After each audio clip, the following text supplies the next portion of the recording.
भारताच्या स्वातंत्र्यासाठी महाराष्ट्रातील विदर्भाचा हा नेता 400 किलोमीटर का चालला?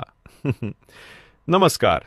उमरखेड महाराष्ट्राच्या विदर्भातील यवतमाळ जिल्ह्यातील एक शहर ज्याचे नाव मुगनांपूर्वी औदुंबर नगरी होतं.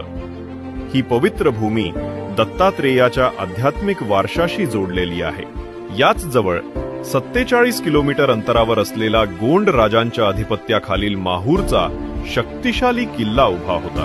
पण या मातीने गुलामगिरी स्वीकारली नाही. जेव्हा इंग्रजांनी जाचक वन कायदे लादून ग्रामीण लोकांचा उदरनिर्वाह हिरावून घेतला, तेव्हा उमरखेड 1930च्या वन सत्याग्रहाचं केंद्र बनलं. हा आर्थिक न्यायासाठी झालेला विदर्भातील सर्वात मोठा ग्रामीण विद्रोह होता आणि याच मातीचे सुपुत्र जवाहरलाल दारडा यांनी 400 मैलांची पदयात्रा काढून स्वातंत्र्याची मशाल पेटवली.